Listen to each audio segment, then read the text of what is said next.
a progressive congressional candidate went on Fox News with Jesse Waters, to be clear. And oftentimes, Jesse Waters will bring on lefties who he thinks he can humiliate. We saw this with the moderator from the anti-work subreddit, right?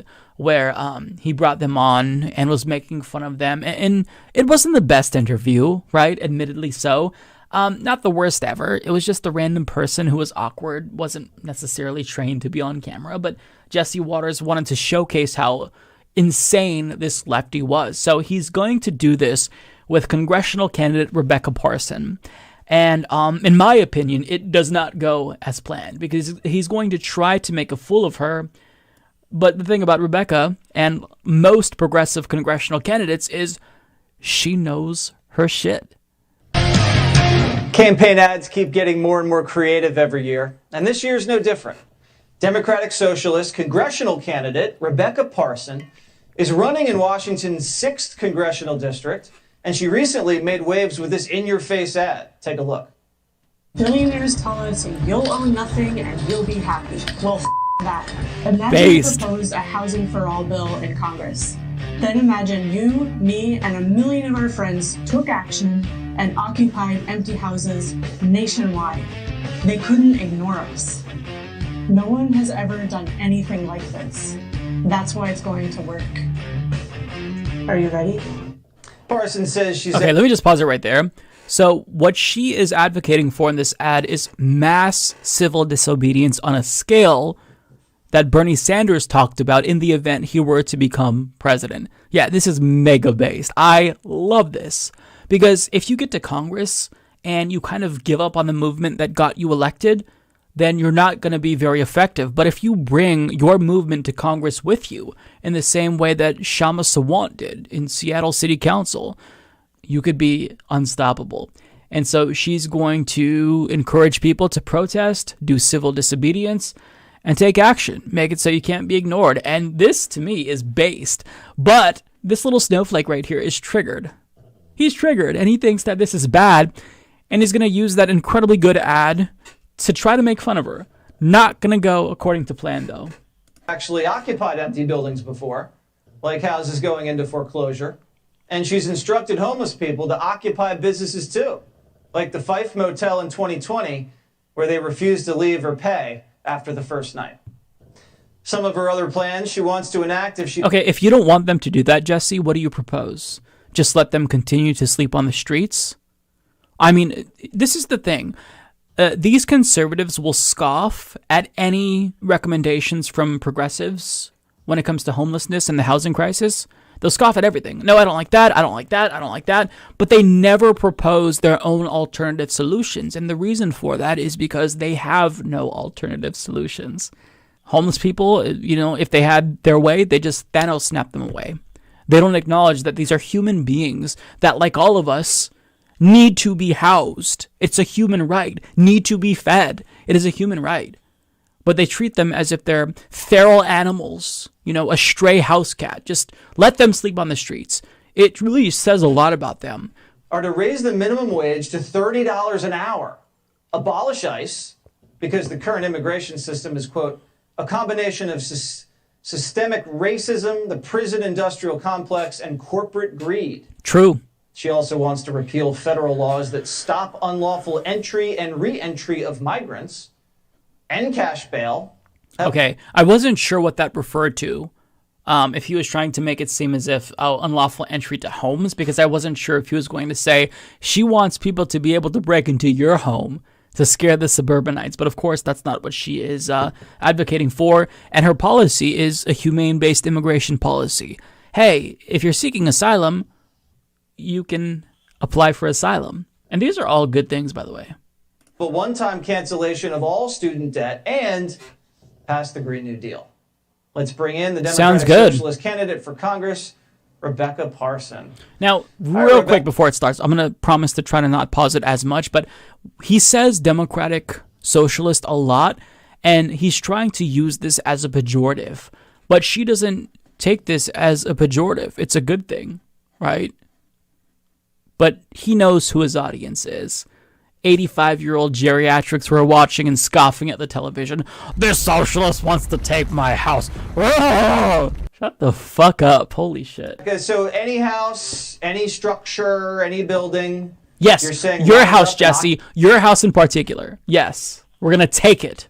occupy it. Doesn't that seem a little dangerous?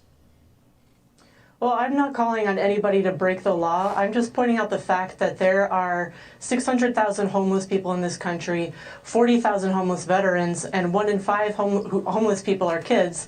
Meanwhile, we have 28 empty homes for every homeless person.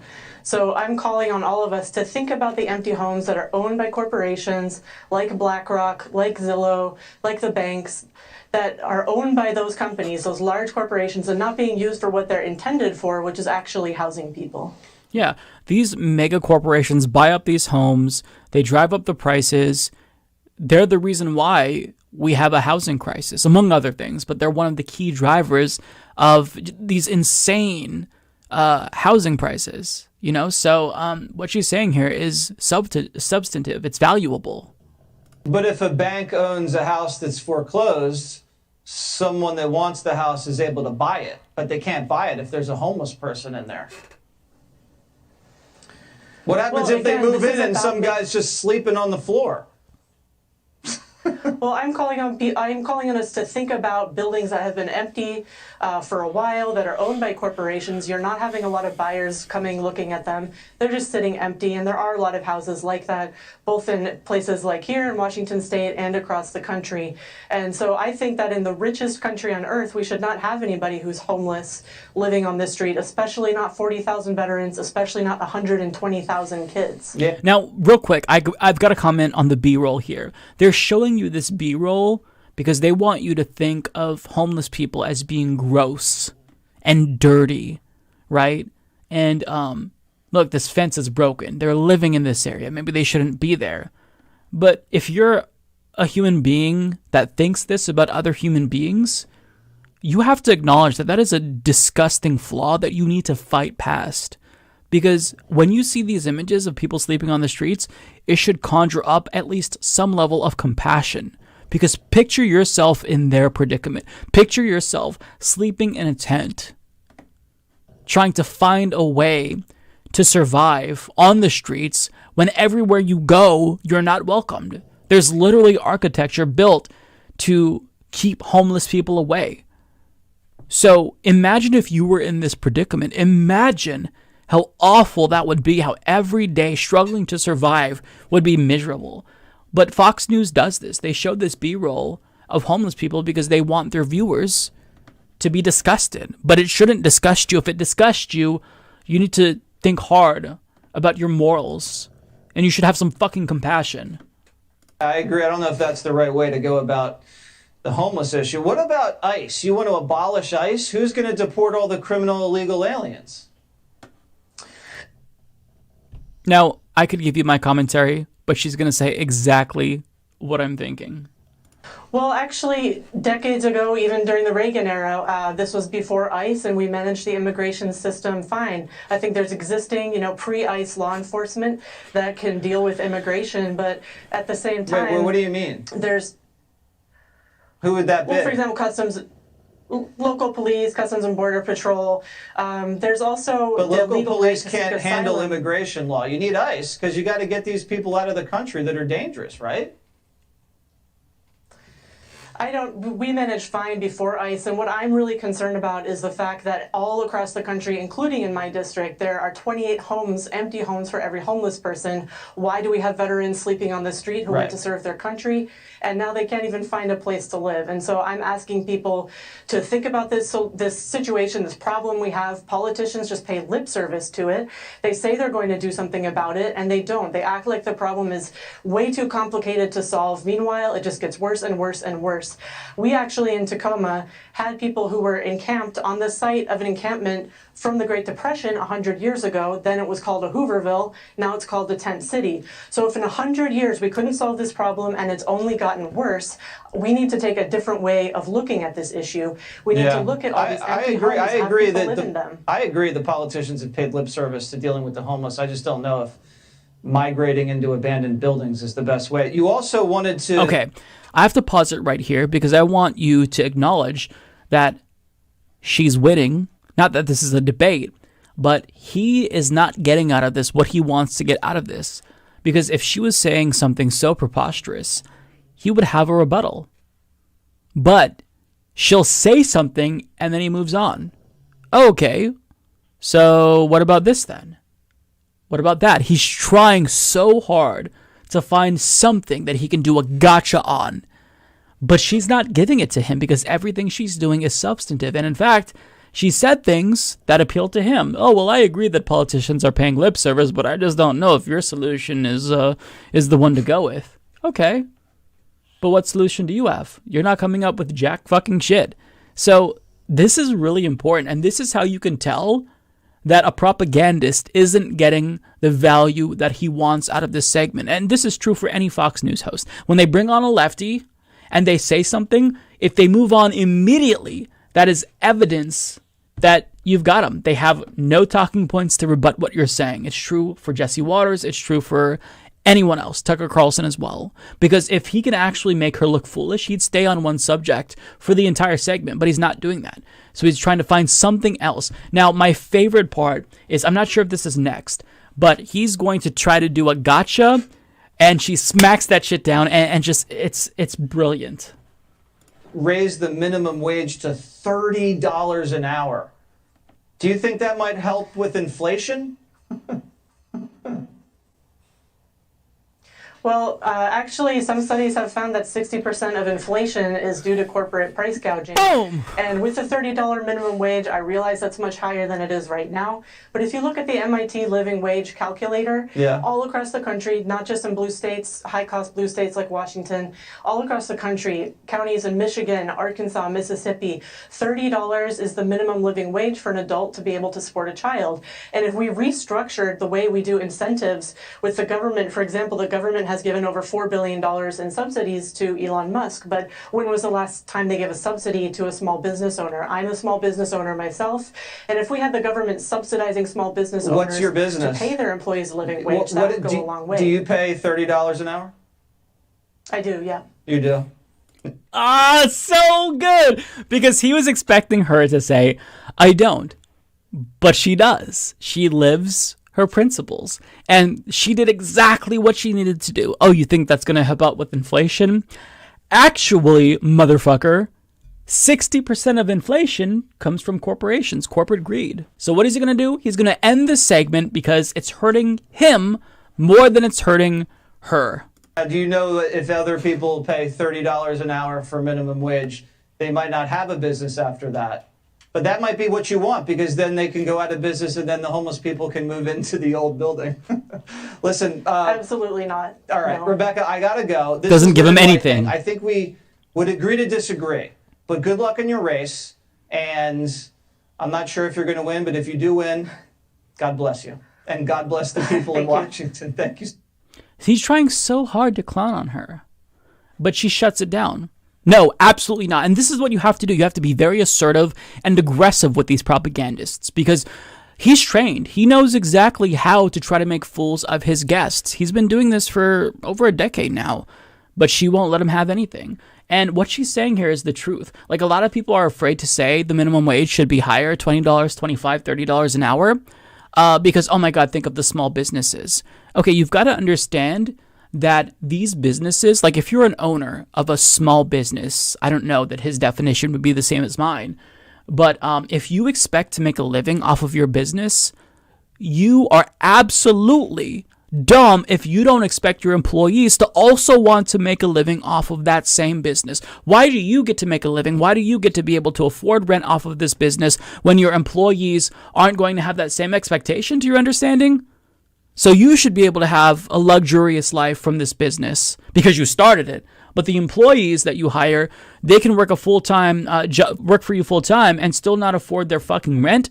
No. So what we're seeing here is a reshaping of society where workers en masse are rising up and they're saying, we have power. They're asserting their voice. And that is really incredible. And people like Jesse Waters hate that because they don't know how to counter that. Tucker Carlson, I believe, is just ignoring the unionization movement in this country because, you can't LARP as somebody who is pro-worker or a populist if you're shitting on unionization and worker rights movement, because that is the most populist thing that you can support, right?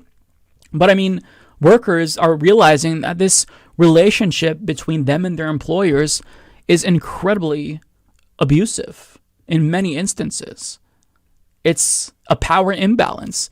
At any second, an employer like that can pull the rug out from underneath you, and you could lose everything if they choose to cut your hours. Like at the jobs that I've worked at, if you didn't work to their standards, then they would cut your hours. And I was a manager at Blockbuster, and I talk about Blockbuster a lot, but I was actually like the general manager, the store manager.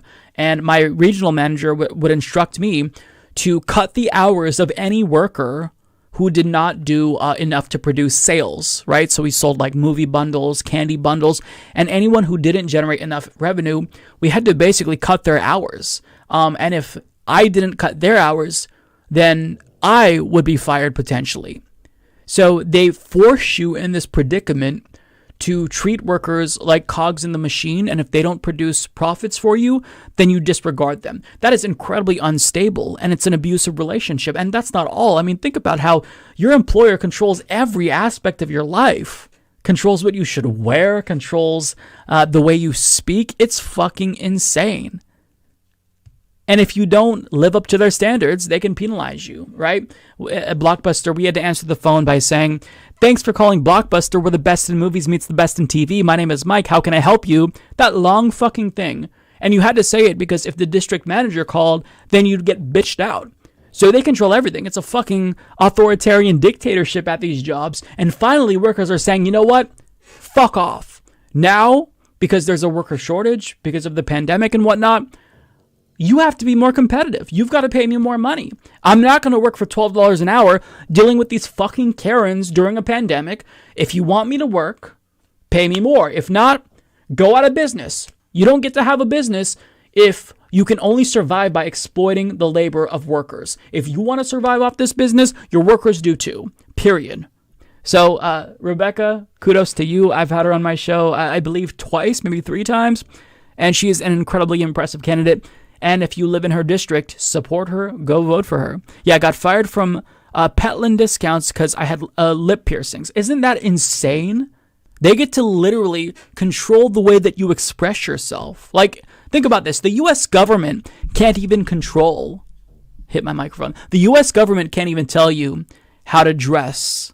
I mean, Republicans want to, right, when it comes to gender expression. But, you know, the federal government, they can't control how you dress. They can't say you're not allowed to have that nose ring. You're not allowed to have tattoos.